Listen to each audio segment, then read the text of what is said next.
Thank you, ladies. Matamis raw po ang tagumpay, lalo na kung ito'y iyong pinaghihirapan at pinagsusunugan ng kilay. Tulad na lamang ng nursing licensure exam top-notcher na tubong Cebu na si Beverly Ann Balagon. Kilalanin po natin siya.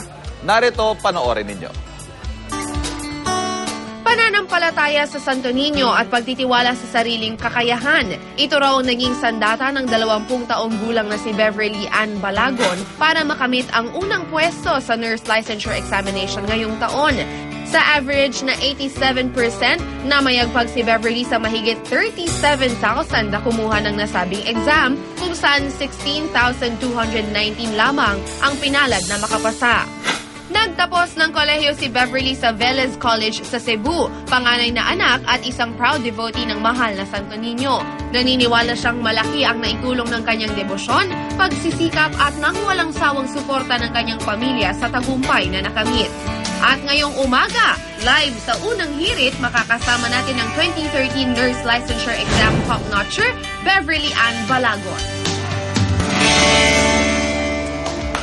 At live na live dito sa unang hirit, nursing licensure exam top-notcher Beverly Ann Balagon. Maayong buntag. Maayong buntag. And congratulations. Thank you. Congratulations. Siya raw po ay may hangover pa. Hindi ho siya nag-celebrate kagabi. May hangover pa sa high. Ano, ng pakiramdam? Nag-sing in na ba, Beverly? Unti-unti pa lang. Anong pakiramdam? How did you learn about it? What was your reaction? Anong reaction ng pamilya mo?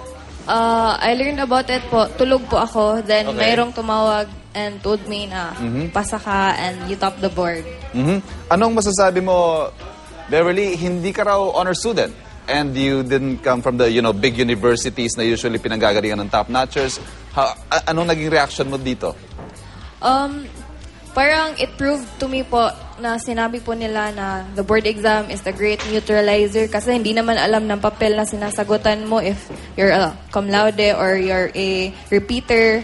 So as Or long you're from as, this school or that school? Yes, Oo. exactly po. And then, so if you prepared for it and you believed in yourself that you can do it, I guess everyone can do it if they believe in themselves enough.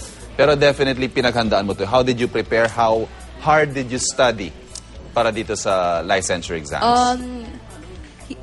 I studied po with all my heart, pero hindi naman po sa point na parang na-overuse yung body. Kasi I make it to a point na if it's time to rest, it's time to rest. And if it's time to study, it's time to study. Beverly, why nursing? Nursing po, actually, when I was graduating in high school, wala po akong career plan sa sarili ko.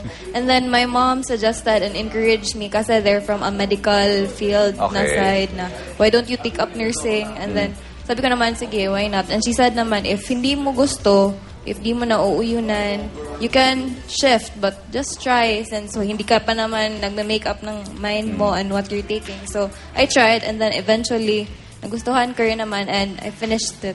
Step lang ba to for something bigger? Like, gusto mong mag-med school o gusto mong mag-abroad immediately? Anong plano mo?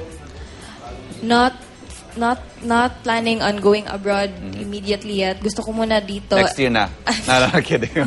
Okay, sige, go ahead. And then, at first po, akala ko nursing, your career option would go to med or be a nurse. And then, eventually, nag-open po yung mind ko sa marami pa palang opportunities. Like, you can go to law after. Okay. Or you can make a business out of your health-related course. So, there are a lot of opportunities po talaga. At sa ngayon, pinag-aaralan mo lahat yan. Yes. Do you agree, Beverly, na tulad mong bagong nurse, na dapat manilbihan muna sa bayan? What would you like to tell your fellow passers? Hindi naman po sa dapat, pero nasa sa kanila. Nasa sa iyo. Pero if ako po yung tatanungin, para sa akin nga, you'd like to serve first the people around you kasi we're Filipinos at sino naman yung magtutulong sa atin kundi tayo rin lang naman po. So, yan. Okay, well said. Congratulations, Beverly. Thank you. Daghang salamat. Daghang salamat. The pride of sir. Cebu, Beverly Ann Balagon. Muli, congratulations. And to all the board passers, congratulations, mabuhay kayo.